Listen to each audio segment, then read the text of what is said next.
Bonjour, c'est Ursule encore. On est le 22 juillet 2020. Alors je viens sonner la trompette une seconde fois aujourd'hui encore. Et je viens proclamer le retour de notre Seigneur Jésus-Christ. Amen. Alors le Seigneur Jésus-Christ vient ravir son épouse. Et alors qu'il la ravit, il permet aussi que nous puissions vivre sur cette terre pendant 1000 ans, un règne de paix, de bonheur, vraiment un règne comme le Père a prévu qu'il aurait aimé qu'on vive. Amen. Depuis la création. Malheureusement, Adam et Ève, ils n'ont pas pu expérimenter ce bonheur-là, parce que sitôt mis dans le jardin d'Éden, je ne sais pas combien de temps ça a duré, mais ils ont été séduits. En tout cas, ça n'a pas pris long avant qu'ils soient séduits. Amen. Si bien que l'histoire a suivi son cours et ça fait déjà 6 millénaires et maintenant il est temps que la terre ait son repos. La Bible dit que la terre soupire après la révélation des fils de Dieu. Nous sommes ces fils de Dieu-là, la génération de la fin des temps, ceux-là qui s'apprêtent. Alors il est donc très important que on puisse laisser de côté le monde avec ses passions et nous tourner uniquement vers notre Seigneur, vivre comme il a vécu sur cette terre, loin des orgies, loin de la séduction, loin de ce monde des ténèbres, pourtant étant dans ce monde. Amen. C'est tout un défi, mais le Seigneur Jésus-Christ ne nous a pas promis la solitude, dans ce sens qu'il n'a pas promis qu'il nous laisserait seuls. Au contraire, il a dit qu'il est avec nous jusqu'à la fin des temps. Alors, les anges sont là, le Seigneur est là, le Saint-Esprit est là pour nous aider à vivre cette vie-là qui ne serait pas vivable. Amen. Alors, encourageons-nous et déconnectons-nous de tout ce que le Père n'aime pas. Amen. Alors, ce matin, j'ai apporté une vidéo sur comment se manifeste la puissance d'égarement. Et je viens terminer sur ce même thème. Parce que ce matin, la vidéo était un peu... j'ai dû couper. Alors, j'avais parlé du fait que la puissance d'égarement, elle est graduelle. Alors, souvent, le Seigneur, dans son amour, dans sa bonté, dans son amour de Père, il nous parle 1 fois, 2 fois, 3 fois. Et puis, il arrive un moment où, finalement, il nous met devant le fait afin qu'on puisse choisir. Et une fois que nous choisissons encore les ténèbres, et là, bon, il nous livre. Amen. Mais c'est pas ça son but. C'est pas ça qu'il aimerait. Et l'apôtre Paul nous a dit que, il a parlé de l'apostasie, mais il a dit avant que l'apostasie arrive, attendez, il faut que je le lise, il faut que je le dise comme c'est. Je pense que c'est 2 Thessaloniciens 2. Ça dit, car le mystère de l'iniquité agit déjà, il faut seulement que celui qui le retient encore ait disparu. Et alors paraîtra l'impie que le Seigneur Jésus détruira par le souffle de sa bouche, et qu'il anéantira par l'éclat de son avènement. L'apparition de cet impie se fera par la puissance de Satan, avec toutes sortes de miracles, de signes et de prodiges mensongers, avec toutes les séductions de l'iniquité pour ceux qui périssent, parce qu'ils n'ont pas reçu l'amour de la vérité pour être sauvés. Alors, ils n'ont pas accepté la vérité. Ils se retrouvent séduits par tout ce qui se passe dans ce monde. Et le Seigneur est patient, et à un moment donné, il dit, tiens, puisque c'est le mensonge que vous voulez, soyez donc livrés à cela. Alors, il est donc question que on ne puisse pas en arriver là. Amen. Alors, posons les actions, montrons au Seigneur qu'au fait, ce que nous voulons, c'est lui plaire, c'est vivre selon ses voies, selon sa parole. Et nous ne luttons pas contre la chair et le sang, comme a dit la parole de Dieu par la bouche de l'apôtre Paul, mais c'est contre les principautés, contre les dominations dans les lieux célestes. Et c'est un combat de haut niveau. Et ce combat, il ne se gagne qu'avec la parole de Dieu et la prière. On doit comprendre que on doit faire la parole de Dieu, on doit faire de la parole de Dieu et de la prière nos compagnons. Sinon, ce sera compliqué. Amen. Alors, on a donc vu que avant de se retrouver à être complètement livré, on part, la situation, attendez, il faut que je lise mes notes. On commence par attrister le Saint-Esprit. On en a parlé ce matin. Alors ça, c'est la partie 1. Il reste 2 et 3. Alors, on commence par attrister le Saint-Esprit par notre manière de vivre, par notre façon de faire. Et quand on se rend compte qu'on a attristé le Saint-Esprit, il est très important de retourner à la lumière, et c'est par la repentance. De venir dire au Seigneur, Seigneur, je suis désolé. Je te demande pardon, viens à mon secours, aide-moi. Et puis aussi, il est très important de faire un programme. Je l'ai souvent dit, et je nous encourage à faire un programme de prière et de lecture de la parole de Dieu. Parce que vous savez, il y a trop d'activités dans nos vies et autour de nous, et puis partout. On est une société, un siècle de gens très occupés. Et l'information va à un rythme terrible. Mais si tu n'as pas un programme, tu vas toujours avoir tendance à reporter cela à demain. Et finalement, tu seras perdu dans l'engrenage de tout ce qui se passe. Par contre, si tu as un programme bien déterminé, quand l'heure arrive, tu dis « Non, je dois y aller. Je dois y aller. » Et je veux vous encourager à le faire parce que c'est la meilleure manière de venir connecter au Seigneur. Amen. C'est la meilleure manière. Ma vie, parce que je l'ai souvent dit, ceux qui me connaissent, j'ai une grande famille. J'ai 8 enfants. Je suis mariée et j'ai 8 enfants. Et en plus des activités des enfants, il faut, vous connaissez la vie d'une femme mariée.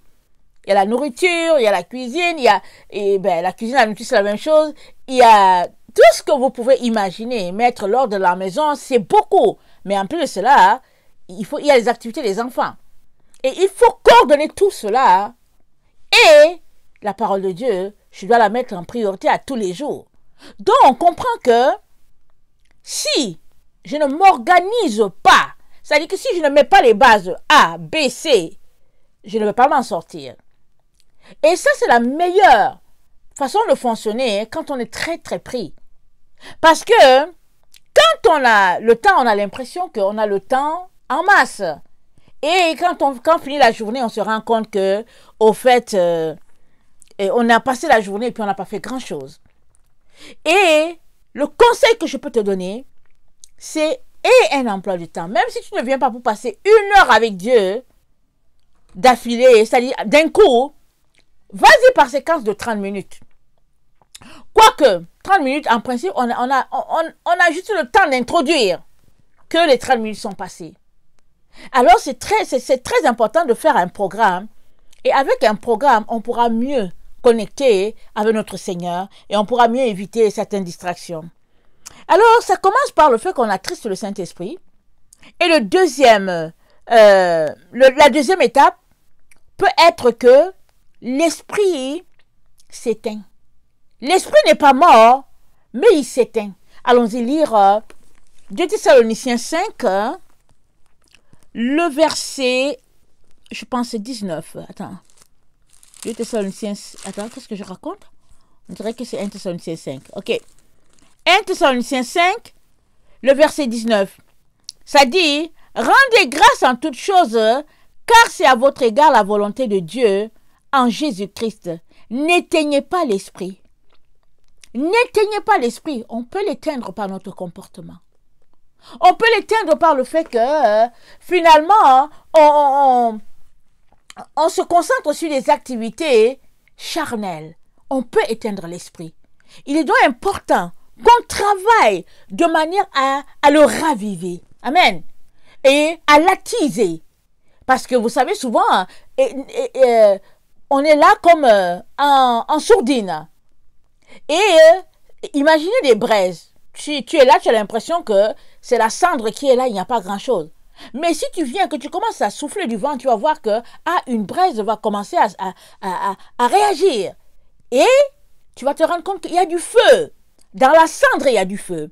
Alors, l'esprit, on n'a pas besoin de venir dans une situation où finalement c'est devenu la cendre. Non. Il est important qu'on garde le flambeau. Que ce soit allumé, que ce soit actif. Et ça, c'est une décision de ta part de ne pas éteindre l'Esprit de Dieu. Éphésiens 4, le verset 17 à 22 nous dit ceci. Éphésiens 4, le verset 17 à 22 nous dit ceci.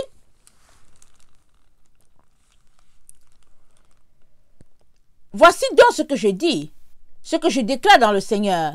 C'est que vous ne devez plus marcher comme les païens qui marchent selon la vanité de leurs pensées. Ils ont l'intelligence obscurcie, ils sont étrangers à la vie de Dieu, à cause de l'ignorance qui est en eux, à cause de l'endurcissement de leur cœur. Ayant perdu tout sentiment, ils se sont livrés à la dissolution, pour commettre toute espèce d'impureté jointe à la cupidité. Mais vous, ce n'est pas ainsi que vous avez appris Christ, si du moins vous l'avez entendu. Et si conformément à la vérité qui est en Jésus, c'est en lui que vous avez été instruits à vous dépouiller. Eu égard à votre vie passée, du vieil homme qui se corrompt par les convoitises trompeuses, et à être renouvelé dans l'esprit de votre intelligence, et à revêtir l'homme nouveau, créé selon Dieu dans une justice et une sainteté que produit la vérité. Alors, on vient de dire que il est très important qu'on n'éteigne pas l'esprit. Et si on se préoccupe juste des convoitises de la chair, on va finir par l'éteindre. Et ici, l'apôtre Paul nous parle, il dit, voici ce que je dis et déclare, c'est que vous ne devez plus marcher comme les païens qui marchent selon la vanité de leurs pensées. Et mes chers frères et chères sœurs, s'il y a un domaine dans lequel on va s'égarer tout de suite, c'est au niveau de nos pensées. Parce que la pensée, c'est là où la chose se conçoit. Et après la pensée, nous passons à l'acte. Le fauteuil sur lequel je suis assise a été conçu dans une pensée. Et après que la personne l'ait conçue, elle a décidé de la mettre en application, elle a décidé de consacrer des heures à la mettre sur un bois. Elle est allée acheter le bois et tout ça et tout, mais c'est d'abord parti de la pensée. Alors nos pensées créent beaucoup de choses. Il est donc important qu'elles soient alignées à la parole de Dieu. Et si nous ne craignons pas Dieu, malheureusement nos pensées ne seront pas tournées vers Dieu.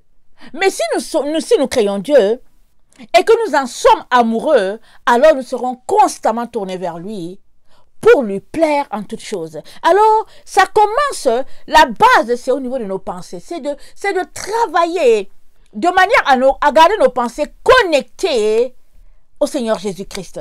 Amen. Parce que ça dit que les gens qui marchent sur la vanité de leurs pensées, c'est-à-dire les pensées de ce monde, ces gens-là, ils ont l'intelligence obscurcie. Et qu'est-ce que cela est en train de nous dire? Ça nous dit que si tes pensées ne sont pas alignées aux pensées de Christ, alors en toi, il y a beaucoup de ténèbres. Parce que ton intelligence est obscurcie. Elle est remplie de ténèbres. Et ça continue en disant que et tout cela, c'est à cause de l'ignorance. Parce que si tu n'étais pas ignorant de ton état, tu ferais tout pour le changer. Mais tu ne le changes pas parce que tu penses que tu as les meilleures pensées. Parce que tu penses que tu argumentes bien. Parce que tu penses que tu réfléchis bien. Parce que tu penses que, au fait, tu donnes ton point de vue. Parce que, écoutez, nos enfants, on les a mis à l'école, mais on les a mis à l'école pour que les gens leur donnent un enseignement diabolique. Dans ce sens que, à l'école, on apprend aux enfants à discuter sur les opinions. Et quand ils sortent de là, ils sont des bons penseurs, tournés vers le monde et puis avec leurs opinions. Alors que la Bible ne nous dit pas discuter des opinions. Vous voyez, c'est deux modes de pensée différentes. Alors, si tu veux marcher selon le Seigneur Jésus-Christ, tu as besoin d'embrasser sa pensée, son type de pensée, pour dépendre totalement de Dieu. Sinon, tu ne pourras pas t'en sortir. Alors,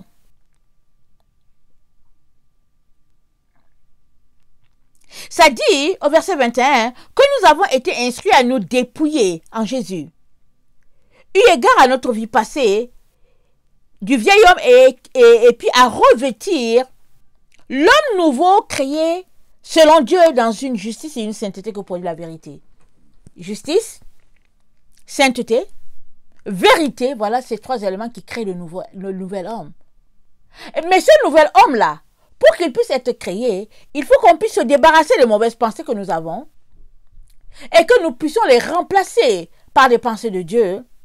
Et ces pensées-là, qui sont de Dieu, elles sont axées sur la justice de Dieu, la sainteté de Dieu, la vérité de Dieu. C'est ça qui va nous purifier. Et c'est un travail continuel. Il faut que ce soit une source d'eau qui coule, qui ne stagne pas quelque part.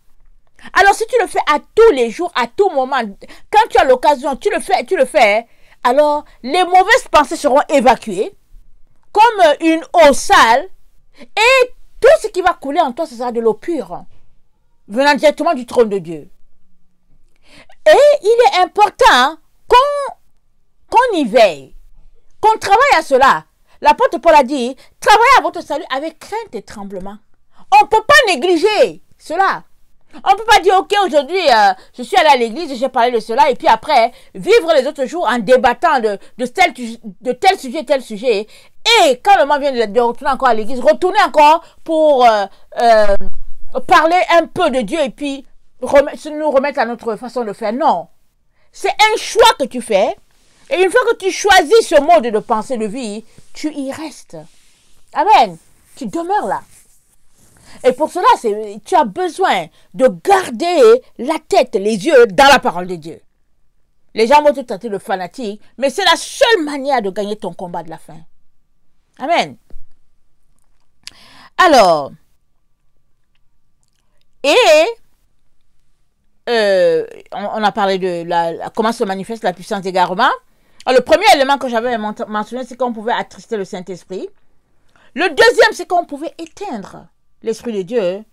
Et le troisième niveau d'égarement, c'est que tout simplement Dieu n'est plus là.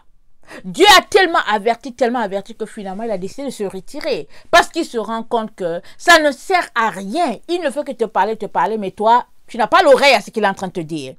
Alors à partir de cela, Dieu se retire. Et quand Dieu se retire, alors tu es livré aux démons.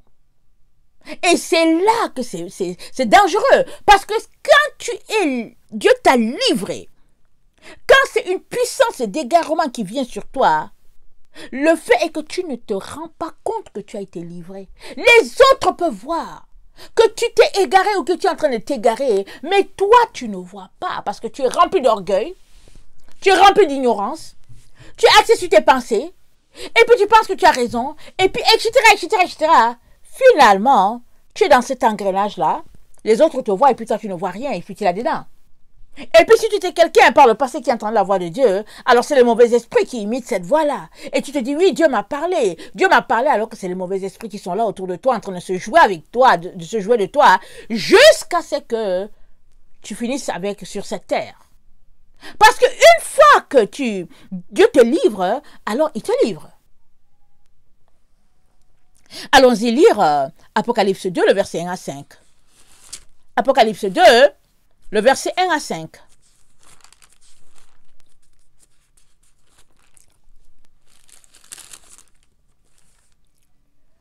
Écrit à l'ange de l'église d'Éphèse.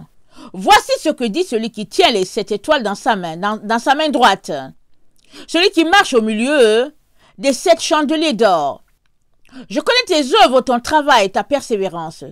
Je sais que tu ne peux supporter les méchants, et que tu as éprouvé ceux qui se disent apôtres et qui ne le sont pas, et que tu les as trouvés menteurs, que tu as de la persévérance, que tu as souffert à cause de mon nom, et que tu ne t'es point lassé.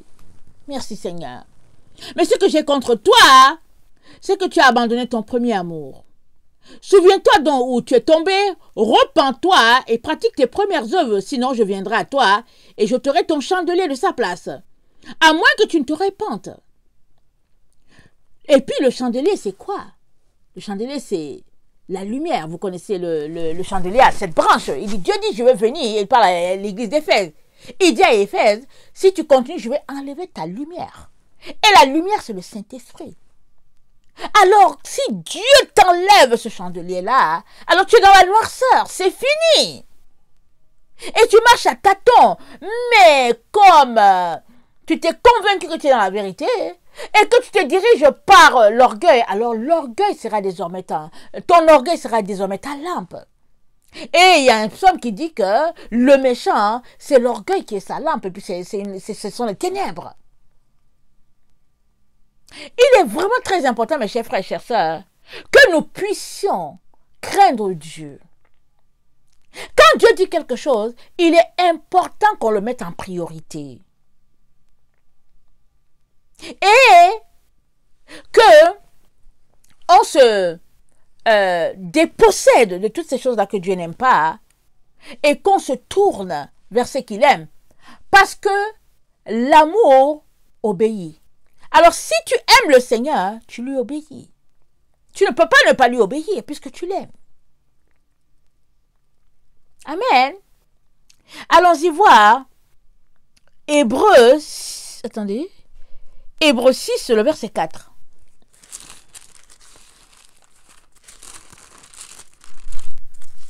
Hébreux 6, le verset 4 dit ceci. Car il est impossible que ceux qui ont été une fois éclairés, qui ont goûté le don céleste, qui ont eu part au Saint-Esprit, qui ont goûté la bonne parole de Dieu et les puissances du siècle à venir, et qui sont tombés, soient encore renouvelés et amenés à la repentance, puisqu'ils crucifient pour leur part le Fils de Dieu et l'exposent à l'ignominie. Alors, si tu es quelqu'un qui a marché avec le Seigneur, tu as connu ces dons de l'Esprit, tu as goûté, tu as senti comment l'Éternel est bon, et que maintenant tu es retourné à ce que tu as vomi, l'auteur aux Hébreux dit, en tout cas, il est impossible qu'une telle personne qui puisse encore revenir de son chemin, puisque une telle personne crucifie le Seigneur. Et c'est vrai que quand tu as goûté à Jésus-Christ, quand tu as goûté qu'il est vraiment bon, tu ne peux pas lui tourner le dos. Tu ne peux pas. Si tu lui tournes le dos, alors ça veut dire que soit tu n'as pas goûté vraiment à ce Seigneur-là, ou bien tu es sous une puissance de sorcellerie. Une puissance qui te garde, qui te domine. Et à partir de là, ça veut dire que tu as besoin d'une délivrance. Et il faudra qu'on te libère. Hébreux 10, le verset 16.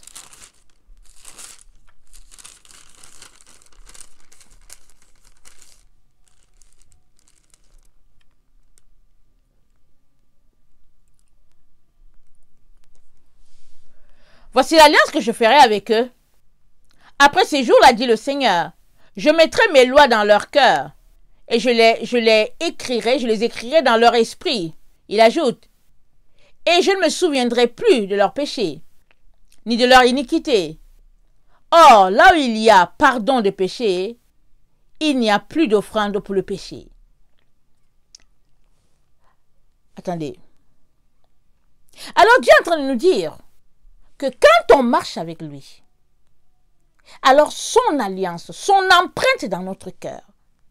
Il y a cette communion-là de cœur à cœur avec ce Seigneur-là. Et que on connecte à sa parole, on connecte à ce qu'il veut pour nous. C'est un secret, c'est une intimité. On saisit la chose. Ou bien souvent c'est entre les enfants et leur mère, souvent ils savent, ils se connectent. Et l'auteur aux Hébreux nous dit cela. Mais si toi, tu marches avec le Seigneur et que longtemps tu es avec lui et qu'il n'y a pas cette connexion-là, il est très important que tu fasses très attention. Parce que tu peux te retrouver à t'égarer complètement, à être égaré complètement. Parce qu'on a besoin de maintenir cette relation d'intimité, de proximité avec le Seigneur. Surtout dans les temps dans lesquels nous sommes, où le mysticisme est répandu. Et il bat, le mysticisme est vraiment à outrance, c'est répandu partout autour de nous. Et qui dit choses mystiques, dit envoûtement, dit domination. C'est quelqu'un qui cherche à te contrôler, qui t'écrase, qui te maintient sous. Et le Seigneur nous encourage et nous exhorte à sortir des voies nébuleuses, des voies ténébreuses. Alors, il y a une chose qui est là, souvent les enfants de Dieu ne prêtent pas tellement attention, ou bien ils passent dessus. C'est la lettre que le Seigneur donne à l'église de Thyatire. Il y a un élément très important. On le néglige souvent. Et parce qu'on ne se sent pas concerné, mais malheureusement, très très souvent, les enfants de Dieu sont là, remplis avec ou bien prie, oui, prie avec la doctrine de Jézabel, et ils se rendent même pas compte. Parce que Jézabel, c'est toute la séduction de ce monde, et tous les gadgets qui se rattachent à toute la sexualité qui est liée à cela. Souvent, on ne prête pas attention. On s'en va, on achète des vêtements, hein, mais ils sont empreints de l'esprit de Jézabel, dans ce sens que c'est des vêtements qui sont sexy. Et souvent, comment tu t'habilles? Comment tu t'habilles, toi mon frère, toi ma soeur, surtout les sœurs, comment vous habillez? Souvent on aime un habit, on regarde ça, on dit c'est beau, mais ça nous expose. Nous sommes appelés à nous habiller comme nos sœurs d'autrefois, qui étaient des femmes remplies de grâce. Parce que nous sommes appelés à honorer le Seigneur Jésus-Christ. Et Marie, la mère du Seigneur, est un exemple parfait de comment nous devons nous habiller. Oui, tu peux me dire, Ursule, on ne sait pas, on ne la connaît pas et puis on n'a pas une photo d'elle. Mais le fait qu'on ne parle pas d'elle, de son habillement, c'est la preuve qu'elle était très bien habillée. Effacée. Alors, avec un exemple de Marie où on est tellement bien habillé qu'on ne mentionne pas, et puis les gens, les Illuminati, les francs-maçons, veulent qu'on s'habille en ajoutant à notre tenue vestimentaire un masque. Et ce masque-là n'est autre que de l'idolâtrie, du terrafin. Ils veulent qu'on se balade avec un terrafin dans notre sac. Mais nous, on n'a pas besoin de terrafin. On n'a pas besoin de gris-gris, nous autres, là. Nous appartenons au Seigneur. Notre Seigneur est avec nous. Quand les gens nous regardent là, ils voient déjà le Seigneur en nous. Ils voient la lumière du Seigneur en nous. Pourquoi est-ce qu'on va se balader avec un gris-gris? Alors, ils ne sont pas dupes. Ils savent ce qu'ils font. Ils veulent nous initier à la franc-maçonnerie malgré nous. Alors, ne pense pas qu'en portant un masque là, au fait, c'est rien de grave. Non, non, eux, ils savent pourquoi ils te demandent de porter un masque. Ils sont en train de t'initier à leur sorcellerie. C'est ça qu'ils sont en train de faire. Parce qu'ils peuvent te rendre franc-maçon sans que tu aies signé un contrat avec eux, puisqu'ils veulent être les maîtres du monde. Alors, ils te disent quoi faire. Et puisque tu obéis à ce qu'ils te disent, alors tu deviens franc-maçon comme eux. Mais, béni soit le Seigneur, tu ne le seras pas, n'est-ce pas? Alors, tu ne feras pas ce qu'ils vont te dire de faire. Tu ne mettras pas un masque sur ton visage, parce que tu n'es pas un animal. Tu as été créé à l'image de Dieu. Et puis, quand ils te voient là, ils voient bien que tu es la gloire de Dieu. C'est pourquoi ils te disent de mettre un masque pour devenir la gloire de Satan. Mais tu dois refuser. Et parce que tu dois refuser, si tu as été surpris que tu n'as pas encore fait ton stock, prie le Seigneur qu'il t'aide à aller faire ton stock le plus rapidement possible et que tu sortes le système, tu restes tranquille dans ton coin.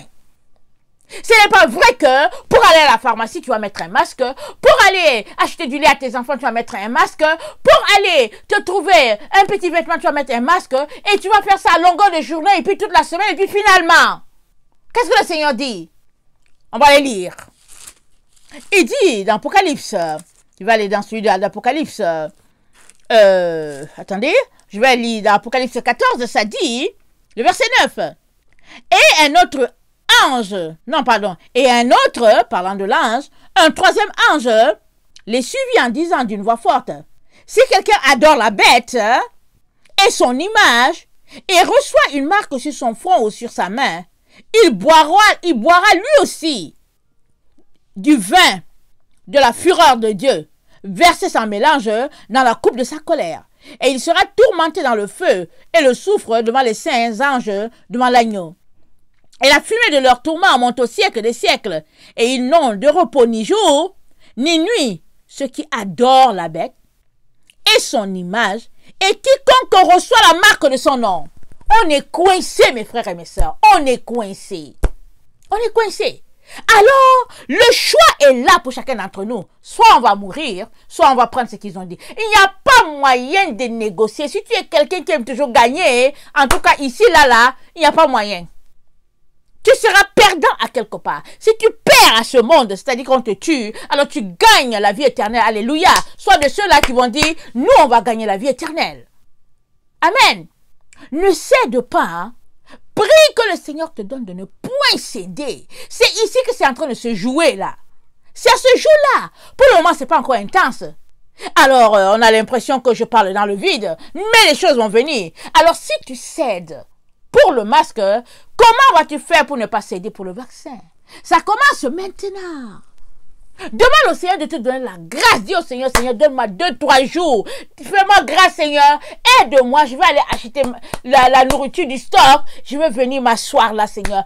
Aide-moi. Fais, ou bien, vas-y, achète en ligne.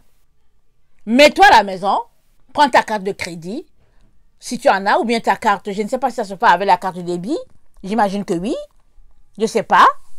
Et puis, fais tes achats en ligne. Ils vont venir te livrer ça. Et puis, là où je suis pour 10 $, ben, on te livre tout ce que tu as. Tout ce que tu veux. Le seul petit problème, c'est que tu n'as pas l'occasion de marcher dans le magasin et puis de voir que, il y a un spécial ici et puis il y a un spécial là. Mais au moins, tu auras ta nourriture. Mais si tu veux faire un stock, tu peux prier, aller voir le Seigneur pour dire, Seigneur, je n'ai pas pu faire. Je me suis réveillé en retard. Seigneur, fais-moi la grâce. Accorde-moi 3 jours, accorde-moi 1 semaine. Donne-moi, je vais aller faire mon stock et puis je vais venir m'asseoir. Le Seigneur va t'aider. Parce que ce n'est pas vrai que pendant 30 jours, prenons l'exemple le mois de août, comme on est déjà en juillet, ce n'est pas vrai que du 1er août au 31 août, tu vas déshonorer ce Dieu-là. Portez le masque pour entrer dans le bus, et puis quand tu sors, tu portez le masque pour aller à McDo, et puis bon voilà, et puis portez le masque pour aller chercher du lait pour l'enfant, et puis portez le masque. Non, ne marche pas dans ça. À force de mettre d'enlever, ça t'enlève la crainte que tu as de ce Dieu-là, et puis tu te dis finalement, il n'y a rien là, c'est un jeu. Et ça devient ta seconde nature. Et il faut que tu saches une chose, chez les francs-maçons, le mensonge doit être une seconde nature. Les Illuminati, toutes ces sectes-là, c'est des sectes de ténèbres.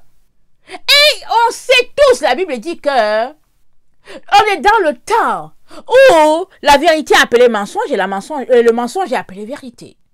La Bible dit que les ténèbres couvrent la terre, mais surtout la gloire de Dieu s'élève. Mais réalise que nous sommes dans les temps des ténèbres. Si tu réalises que c'est les ténèbres, tu dois comprendre qu'il est très important que tu te positionnes pour que la gloire de Dieu s'élève sur toi. Alors, ça veut dire qu'il ne faut pas que tu manges à leur sauce. Il ne faut pas que tu t'asseyes avec eux. Parce que ce qu'ils veulent, c'est ternir l'image de ce Dieu-là en toi.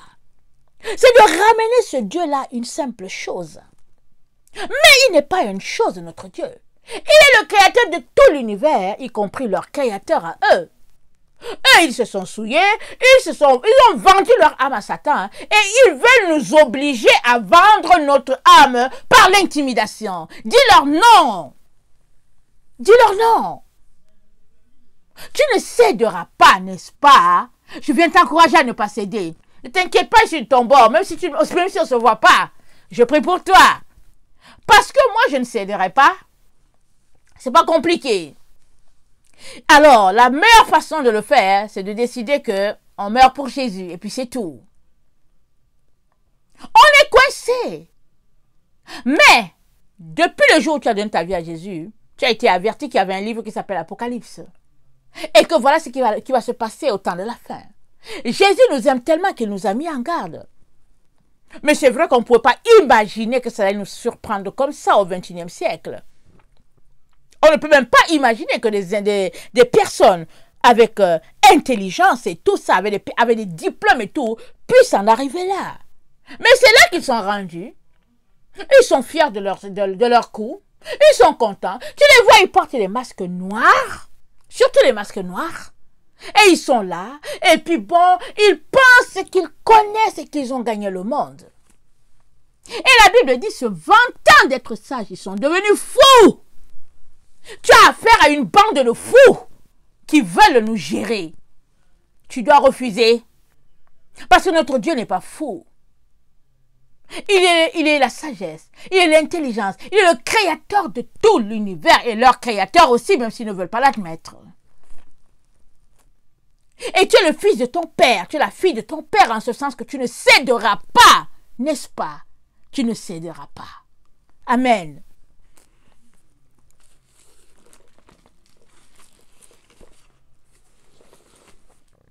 Jésus a dit, il est venu rendre témoignage à la vérité.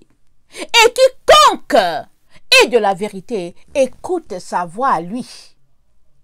Maintenant, tu peux dire, oh, moi, je ne savais pas pour le masque et tout, mais maintenant, tu le sais. C'est une image, c'est un symbole du monde des ténèbres. Les francs-maçons, les Illuminati et toute cette bande-là, ils sont nombreux dedans, les Rosicruciens, ils sont nombreux. Ils se disent éclairés, ils se disent connaître. Mais la Bible dit, sagesse a été justifiée par ses enfants. Les enfants de sagesse, ils marchent avec sagesse. Et ils ne se laissent pas prendre au piège. S'ils ne savent pas ce qui se passe, ils finissent toujours par savoir que ici, là, il y a quelque chose. Il y a anguille sous roche.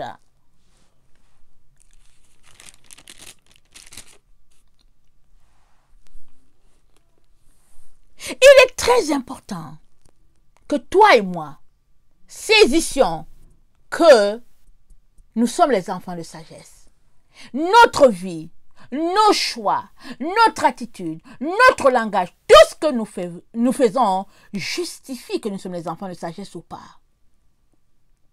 Alors quand tu passes en revue tout ce que tu es pour Dieu, tu arrives à la conclusion que tu ne peux pas céder une parcelle de ta gloire à ce groupe-là. Sur quelle base disent-ils qu'ils sont tes leaders? Sur quelle base? Qui leur a donné le droit d'être tes leaders? En tout cas, ce n'est pas Dieu. Ils se sont érigés tes leaders. À toi de leur démontrer que tu as un leader au-dessus d'eux. Et c'est l'Éternel des armées célestes. Amen. Le Créateur de tout l'univers. Que le Seigneur bénisse sa parole. Qu'il nous donne de ne pas céder à la dissolution. La dissolution, c'est mettre fin légalement à quelque chose, à une relation. Alors que nous ne pratiquions pas la dissolution en mettant fin à notre relation avec le Seigneur à cause de cette situation-là. Il est important qu'on se réveille. Ce n'est pas le temps de paniquer. Il y a des gens qui sont remplis de panique. Pourquoi ils sont remplis de panique? Parce qu'ils ne lisaient pas leur Bible. Au moment de lire la Bible, ils ne lisaient pas la Bible. Ils disent que oui, nous appartenons au Seigneur. Ils veulent le Seigneur juste pour 2 heures. Et ils sont là. Ce n'est pas le moment de paniquer. C'est le moment de te mettre à genoux et de prier, connecter à Dieu, être baptisé de son esprit et réaliser que tu as besoin de rentrer au ciel, s'il te plaît. Tu as besoin de rentrer dans la présence de Dieu, s'il te plaît. Dieu ne nous a pas donné un esprit de timidité. Il nous a donné un esprit qui crie en nous, Abba Père. Cet esprit-là, ça crie en nous, Abba Père. Cet esprit réclame que nous sommes les enfants de Dieu.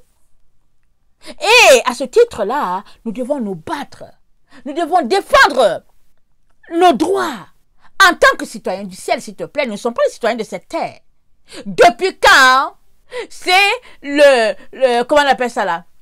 Le président ou bien le roi d'un pays qui dit aux autres comment faire. Nous sommes les citoyens d'ailleurs. Nous sommes venus sur la terre pour leur révéler notre royaume qui est au ciel. Alors ils n'ont pas le droit de dominer sur nous. Ils n'ont aucun droit sur nous. Ils peuvent fixer leurs règles, leurs lois, on comprend, ils l'ont fixé, qu'il faut porter un masque, et que bon, il faut faire le vaccin, et puis etc., etc. Mais ça, c'est leur loi à eux. Nous autres, chez nous, dans notre royaume, le Père dit que c'est à visage découvert que nous venons dans sa présence. Alors quand tu prends compte de tout cela, alors tu décides de te comporter comme les citoyens de ton royaume. Parce que c'est pas vrai que tu seras un zombie sur sa terre. Refuse cela. Ils veulent te rendre un zombie, ils veulent te rendre un animal, un chien, ils veulent te donner toutes les qualificatifs que le Père ne t'a pas donné. Toi, considère le bon nom que tu portes. Considère la lumière de Dieu qui est en toi. Considère tout ce qu'il a mis à toi. Et puis le fait qu'il a confiance en toi et puis t'a envoyé sur la terre comme ambassadeur et ambassadrice. Et défends ton droit de citoyen céleste. Amen. Que le Seigneur vous bénisse. Je vous aime beaucoup. Et Dieu, davantage, soyez bénis. Maranatha. Maranatha. Merci.